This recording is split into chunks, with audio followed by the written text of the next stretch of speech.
Hello friends, welcome to my YouTube channel cricket with Loco. இன்றைக்கி நம்ம என்ன பார்க்க போகிறோன்னா, இன்றைக்கி நைட் நடந்த Lucknow super giants vs Chennai super kings match தான் பார்க்க போகிறோம். லக்னோ சூப்பர் ஜாயன்ஸ் வந்து 166 for 7 அவங்க ஃபர்ஸ்ட் இன்னிங்ஸில் 20 overs ஆடிருக்காங்க. சென்னை சூப்பர் கிங்ஸ் வந்து win by 5 wickets with 3 balls remaining 168 அடிச்சிருக்காங்க. 5 wickets லூஸ் பண்ணியிருக்காங்க. ஸோ அதுதான் ப்ரீஃபான இது. அது நம்ம அப்படியே ஸ்கோர் கார்டுக்கு வந்துடலாம். ஸ்கோர் கார்டுக்கு வந்து பார்த்தோம்னா, லக்னோ வந்து ஃபர்ஸ்ட் ஏடன் மார்க்கரம் வந்து கொஞ்சம் ஒரு 4 அடித்தார் ஃபஸ்ட்டு. ஆனால் அதுக்கப்புறமா கொஞ்சம் ஸ்ட்ரகிள் பண்ணி ஒரு லீடிங் எட்ஜ் ஆகி கேட்ச் கொடுத்துட்டாரு. அதுக்கப்புறம் மிச்சல் மார்ஷும் வந்து கொஞ்சம் ஸ்லைட்டாக ஸ்ட்ரகிள் பண்ணார். ஏன்னா பவர் பிளேயில் வந்து கொஞ்சம் நல்லா போட்டாங்க. அன்ஷுல் கம்போஜும் கலீல் அகமதும் நல்லா போட்டிருப்பாங்க. அதனால் வந்து மிச்சல் மார்ஷும் கொஞ்சம் ஸ்ட்ரகிள் பண்ணார். ஆனாலும் வந்து 2 4 2 6 அடித்து ஏதோ மேனேஜ் பண்ணி 30 runs அடிச்சிட்டாரு 25 balls. அதுக்கப்புறம் நிக்கலஸ் பூரானும் ஒரு ஸ்ட்ரகிள் தான். அவராலையும் வந்து பேட்டில் சரியாக டைம் பண்ண முடியல. அவரும் வந்து கடைசியில் அன்ஷுல் கம்போஜ் கிட்ட எல்பிடபிள்யூ ஆகிட்டார். அந்த எல்பிடபிள்யூவே வந்து ஒரு க்ளோஸான கால் தான். அது ஆக்சுவலாக வந்து ஸ்லைடிங் டவுன் லெக் மாதிரி தான் இருந்தது. தோனியும் வந்து அது ஸ்லைடிங் டவுன் லெக்குன்னு சொல்லுவார். ஆனால் அன்ஷுல் கம்போஜ் வந்து இல்லை எடுத்தே ஆகணும்னு சொல்லுவார் ரிவ்யூவை. அதனால் எடுத்துருவார் தோனி ரிவ்யூ. எடுத்த உடனே வந்து பார்த்திங்கன்னா சக்ஸஸ்ஃபுல்லான ரிவ்யூ. அது அவுட்டு தான், அது ஹிட்டிங் த ஸ்டம்ப்ஸ் தான் அது. ஸோ அது ஒரு நல்ல ரிவ்யூ. ஏன்னா நிக்கலஸ் பூரான் தான் வந்து டேஞ்சர் மேனு. அவர் தான் வந்து இந்த சீசனில் வந்து 250 runs மேலே அடிச்சிருக்காரு. 200 ஸ்ட்ரைக் ரேட் மேலேயும் வச்சுருக்காரு இந்த சீசனில். ஸோ அது வந்து ஒரு கீ மொமெண்ட் அந்த மேட்ச்சில். அதுக்கப்புறம் ரிஷப் பண்ணிட்டு வந்தார். அவர் வந்த உடனே வந்து 10 balls 20 runs அடித்து திரும்பி ஃபார்முக்கு வந்துட்டேன்ற மாதிரி வந்து என்னமோ பண்ணார். ஆனால் அதுக்கப்புறமா வந்து ரொம்ப ஸ்ட்ரகிள் பண்ண ஆரம்பிச்சிட்டாரு நடுவில். அப்போ பார்த்திங்கன்னா நூர் அகமத் போடும்போதெல்லாம் வந்து அவரால் ஆடவே முடியல. அதுக்கப்புறமா எண்டிங்கில் வந்து ஒரு லாஸ்ட் அந்த டெத் ஓவர்ஸில் வந்து என்னமோ 2-3 6 அடித்து ஏதோ ஓரளவுக்கு மேனேஜ் பண்ணிட்டாரு 63 of 49 balls. ஆனாலும் எனக்கு தெரிஞ்சு 128 ஸ்ட்ரைக் ரேட்டுன்றது வந்து கொஞ்சம் கம்மி தான். இன்னும் கொஞ்சம் ஆடி இருக்கலாமோன்னு தோணுது. ஏன்னா ரிஷப் பண்டோட கிளாஸ்க்கு வந்து ரிஷப் பண்டோட இதுக்கு வந்து அவர் நல்ல ஸ்ட்ரைக் ரேட் வச்சு ஆடுற பிளேயர். அவர் அட்லீஸ்ட் 150 இருந்திருக்கலாம் ஸ்ட்ரைக் ரேட்டு. ஸோ அதுக்கப்புறம் பார்த்திங்கன்னா ஆயுஷ் பதோனியும் நல்லா தான் ஆடுவார். வந்த உடனே வந்து ஒரு எக்ஸ்ட்ரா கவர்ஸ் மேலே ஒரு 6 அடிப்பார். அதே மாதிரி அவரும் வந்து ஒரு 129 தான் ஸ்ட்ரைக் ரேட்டில் ஆடியிருக்காரு. அவரும் கொஞ்சம் திணறி தான் ஆடினார். அவ்வளோலாம் வந்து ஃப்ரீ ஃப்ளோயிங்காக யாருமே ஆடலை. மேபி அப்துல் சமாத் வந்து நான் ஆடினார், ஆனால் ரன் அவுட் ஆகிட்டார். அது வந்து ஒரு ஆக்சுவலாக தோனி வந்து செமையாக பண்ணியிருப்பார் அந்த இதில். என்ன சொல்கிறது, ஒரு வைடு போனதுக்கப்புறம் ஒரு ரன் ஸ்டீல் பண்ணலான்னு பார்ப்பாங்க. தோனி வந்து விக்கெட் கீப்பர் எண்ட்லேருந்து போலர்ஸ் எண்டுக்காக ஒரு அண்டர் ஆர்ம் த்ரோ மாதிரி ஒன்று பண்ணுவார். ஆனால் டேரெக்டாக வந்து ஸ்டம்பில் அடித்து ரன் அவுட் ஆகிடுவார் அப்துல் சமாத். அவரும் வந்து 2 6 அடிச்சிருக்காரு. நல்லா தான் ஆடினார் அவரும். அதுக்கப்புறம் டேவிட் மில்லர் வந்து பாலே ஃபேஸ் பண்ணல. மேபி வந்து டேவிட் மில்லர் வந்து கொஞ்சம் முன்னாடி வந்திருக்கலாமோ அப்படின்றது வந்து என்னோடய பர்சனல் ஒப்பீனியன். உங்களுக்கு எப்படின்னு சொல்லுங்கள் கமெண்ட்ஸில். அடுத்து ஷர்துல் தாக்கூர். ஓகே, அவரால் எவ்வளோ பெருசாக எதுவும் பண்ண முடியாது. 4 balls தான் ஆடியிருக்காரு, 6 runs அடிச்சிருக்காரு, ஒரு 4 ஓகே தான். அவரால் முடிஞ்சதாக பண்ணிட்டார். அண்டு எக்ஸ்ட்ராஸ் நீங்கள் பார்த்தீங்கன்னா பைஸ் 1, லெக் பைஸ் 1, நோ பால் போடக்கூடாது. வைடு வந்து 8 வைடு கொடுத்துருக்காங்க. மோஸ்ட் ஆஃப் த வைட்ஸ் வந்து பத்திரானா தான் கொடுத்துருப்பாரு. அவர் தான் வந்து லாஸ்ட் ஓவர்லேயே வந்து ஒரு 4 வைட் போட்டிருப்பாருன்னு நினைக்கிறேன், தெரில. 11 எக்ஸ்ட்ரா கொடுத்துருக்காங்க. ஓகே, சிஎஸ்கே 11 எக்ஸ்ட்ராஸ் கொடுத்துருக்காங்க. டோட்டல் வந்து 166 வந்திருக்கு, 7 wickets லாஸ். ஓகே, அப்படியே நம்ம வந்து சிஎஸ்கேயோட போலிங் பார்ப்போம். கலீல் அகமத் அவர் வந்து பவர் பிளேயில் வந்து சூப்பராக போட்டிருப்பாருங்க. பவர் பிளேயில் வந்து வேறு லெவலில் போடுவார். ஒரு விக்கெட் எடுத்திருப்பார்.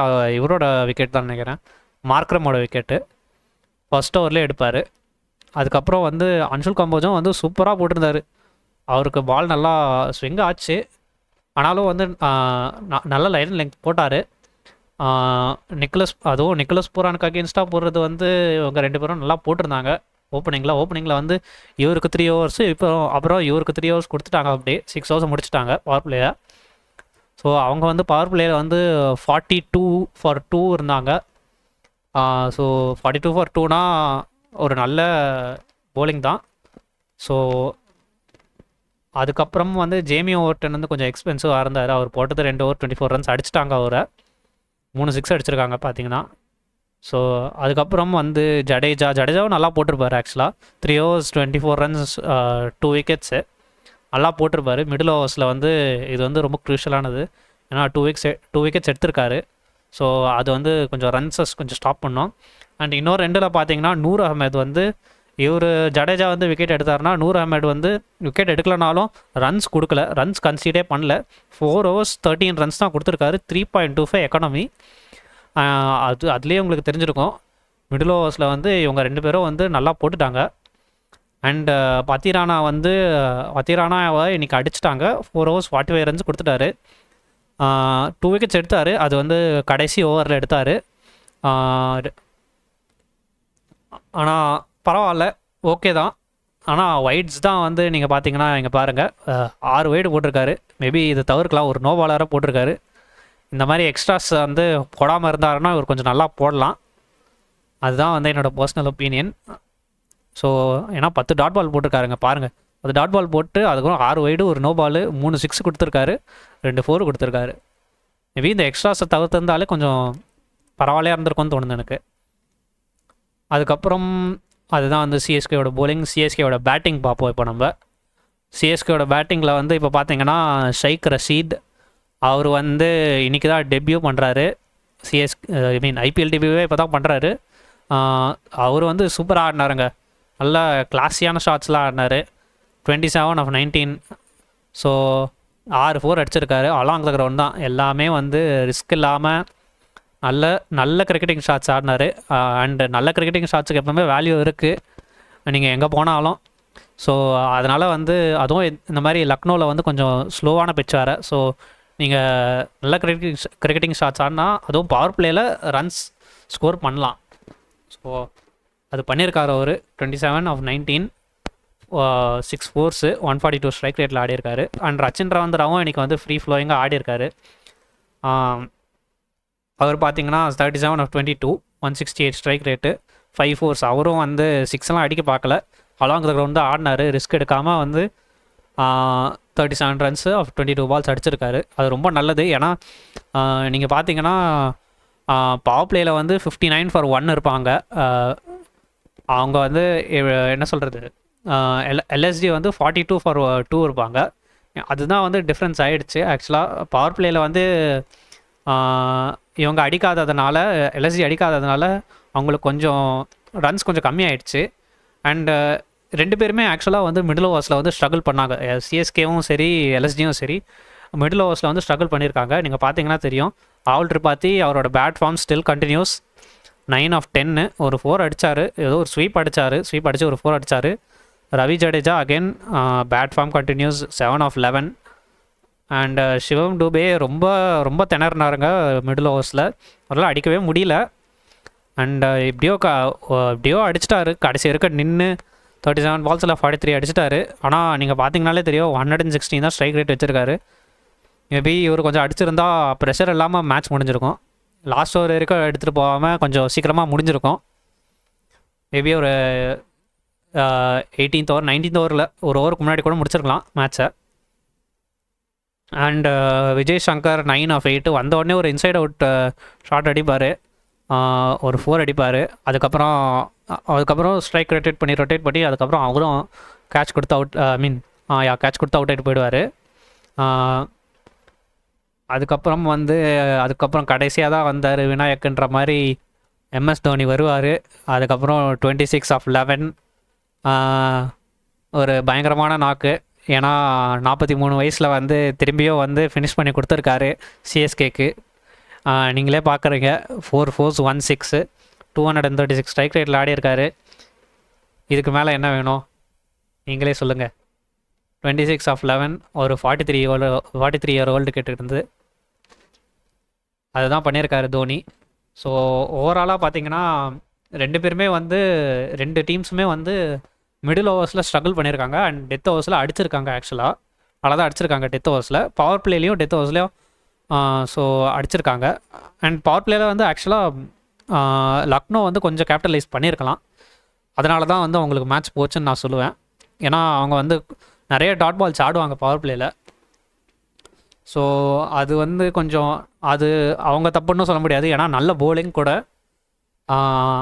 அதனால் வந்து அங்கே தான் வந்து மேட்ச் டேர்னிங் பாயிண்ட்டுன்னு தோணுது எனக்கு. பவர் பிளே தான் வந்து, ஏன்னா சிஎஸ்கே வந்து ஆல்மோஸ்ட் 60 ரன்ஸ் வச்சுருவாங்க, 59 அடிப்பாங்க. ஸோ அங்கே வந்து ஒரு ஆடட் அட்வான்டேஜ் சிஎஸ்கேக்கு. அதுதான் வந்து இந்த வின்னுக்கும் லாஸுக்கான இதாகிடுச்சு. ஸோ பவர் பிளே வந்து இன்னும் கொஞ்சம் இது பண்ணியிருக்கணும். சரி, நம்ம அப்படியே வந்து போலிங் பார்ப்போம். எல்எஸ்ஜியோட போலிங்கு ஷார்துல் தாக்கூர் ரொம்ப எக்ஸ்பென்சிவ், 4 overs 56 ரன்ஸு. மேபி பிஷ்னாய்க்கு வந்து இன்னொரு ஓவர் இருந்தது, அது வந்து கொடுத்துருக்கலாமோன்னு தோணுது எனக்கு. என்னமோ 19th ஓவரில் அது நடுவில் வந்து இவருக்கு கொடுப்பாங்க, ஷார்துல் தாக்கூருக்கு. அதுக்கப்புறம் ஆகாஷ் தீப் வந்து ஒரே ஒரு ஓவர் தான் போடுவார், பவர் பிளேயில் போடுவார். 13 ரன்ஸ் அடிச்சிட்டாங்கன்னு சொல்லிட்டு அவரை விட்டுட்டாங்க. அதுக்கப்புறம் டிக்வேஷ் ராத்தி வந்து ஆஸ் யூஷுவல் அவர் நல்லாவே போட்டுட்ருக்காரு இந்த டோர்னமெண்ட் ஃபுல்லாக. 4 overs 23 runs, 1 wicket எடுத்திருக்காரு. 5.75 தான் எக்கனாமி, அது சொல்லவே வேணாம். நீங்கள் எந்த டோட்டல் டிஃபெண்ட் பண்ணாலும் வந்து 4 overs 23 runs 1 wicketனா ஓகே தான், நல்லா தான் போட்டிருக்காரு. So Avesh Khan again little expensive. 3.3 overs 32 runs 9 எக்கனாமியில் போட்டிருக்காரு, 1 wicket எடுத்திருக்காரு. ரவி பிஷ்னாயும் நல்லா போட்டிருக்காரு ஆக்சுவலாக. அதனால தான் எனக்கு சர்ப்ரைசிங்காக இருந்தது. ஏன்னா ரவி பிஷ்னாய் வந்து கொஞ்சம் 19th ஓவர் போட்டிருந்தா, ஏன்னா டூபேவும் அப்போ ஸ்ட்ரகிள் பண்ணிட்டு தான் இருந்தார். மேபி தூபேக்கு பயந்து தான் வந்து கொடுக்கலான்னு நினைக்கிறேன். ஆனால் அப்போ தூபேவும் ஸ்ட்ரகிள் பண்ணிட்டு தான் இருந்தார். ஒரு கேம்பிளாக போட்டிருக்கலாம், ஏன்னா அவர் நல்லா போட்டிருக்காரு. 3 overs 18 runs 2 wickets எடுத்திருக்காரு. ஸோ அவர் நல்லா கான்ஃபிடென்ட்டாக போட்டுட்டு இருக்கப்போ ஏன் வந்து ஷார்துல் தாக்கூர் கொடுக்கணும்னு தெரில, ஏன்னா அவர் எக்ஸ்பென்சிவாக இருந்திருக்காரு இன்னைக்கு. ஸோ மேபி அது கூட வந்து கொஞ்சம் யோசிச்சு பண்ணியிருக்கலாம் எல்எஸ்ஜி. அண்ட் எடன் மார்க்கரம் அது ஒரு சர்ப்ரைஸுங்க. எய்டன் மார்க்கரம் வந்து 4 overs போட்டிருக்காரு, கம்ப்ளீட் பண்ணியிருக்காரு. நீங்கள் பார்த்தீங்கன்னா, ஏன்னா ரவி பிஷ்னாய் கம்ப்ளீட் பண்ணல, எய்டன் மார்க்கரம் வந்து கம்ப்ளீட் மட்டும் போயிருக்காரு. 4 overs 25 runs 1 wicket தான். பார்த்தீங்கன்னா தெரியும், 4 overs 25 runs, அதுவும் ஒரு பார்ட் டைம் பவுலர் வந்து போட்டிருக்காருன்னா வந்து நீங்களே பார்க்குறீங்க. அது மிடில் ஓவர்ஸில் வந்து ஒரு ஸ்ட்ரகிளாகவே இருந்திருக்கு 2 டீம்ஸுக்குமே. அதனால தான் வந்து எய்டன் மார்க்கரமாலையும் வந்து 4 overs போட்டு 25 runs தான் கொடுக்க முடியுது. அந்த மாதிரி பிச் அது லக்னோவில். ஸோ அதுதான் இன்னைக்கான கன்க்ளூஷன். ஸோ 2 பேருமே வந்து சிஎஸ்கே வந்து பவர் பிளேவை கொஞ்சம் யூட்டிலைஸ் பண்ணியிருக்காங்க. எல்எஸ்ஜி வந்து கொஞ்சம் கம்மியாக இருந்திருக்காங்க, ஒரு 15 runs ஷார்ட்டு நான் சொல்லுவேன். ஸோ அந்த பவர் பிளேயில் இது பண்ணது தான் வந்து ஓவரால் கேமையும் வந்து மாற்றிருச்சு. அவங்க அப்படியே, ஏன்னா மிடில் ஓவர்ஸில் வந்து அடிக்க முடியாதுன்னு தெரியும் 2 பேருக்குமே. ஸோ அதனால் வந்து பவர் பிளேயில் வந்து சிஎஸ்கே வந்து கேபிட்டலைஸ் பண்ணிட்டாங்க. அதனால தான் வந்து இந்த 168 வந்து சேஸபுளாக இருந்தது. So that's it for today. உங்களுக்கு சரி, ஓகே. இப்போ நம்ம டேபிள் பார்த்துடலாம், டேபிளில் எங்கே இருக்காங்கன்ட்டு. இருங்க, ஐபிஎல் 2025 டேபிள். இப்போது பாயிண்ட்ஸ் டேபிள் நீங்கள் பார்த்தீங்கன்னா தெரியும், Chennai super kings still bottom of the table. 7 matches ஆட்டாங்க, 2 wins தான், 5 losses. And Lucknow super giants வந்து P4 7 matches ஆடிருக்காங்க, 4 wins 3 losses, 8 points இருக்காங்க. அண்ட் சிஎஸ்கேவோட நெட் ரன் ரேட்டும் வந்து கொஞ்சம் ரொம்ப மோசமாகவே இருக்குது, -1.27. ஸோ அதுவும் கொஞ்சம் இம்ப்ரூவ் பண்ணோம் இவங்க. ஓகே, இதோட ஓகே, தேங்க்யூ ஃபார் வாட்சிங். இதோட நான் வீடியோ முடிச்சுக்கிறேன்.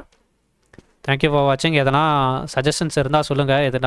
ஒருவேளை நான் எதனா தப்பாக சொல்லிட்டேனா, இல்லை வீடியோவில் எதனா பெட்டராக பண்ணலாமா, இன்னும் என்னென்னலாம் வந்து நான் இம்ப்ரூவ் பண்ணணுமோ அதெல்லாம் சொல்லுங்கள். நான் இப்போ கண்டிப்பாக பண்ணுறேன். Okay, thank you. இந்த வீடியோ பிடிச்சிருந்தா லைக் பண்ணுங்கள், ஷேர் பண்ணுங்கள், சப்ஸ்கிரைப் பண்ணுங்கள். ஓகே, தேங்க்யூ, பாய்.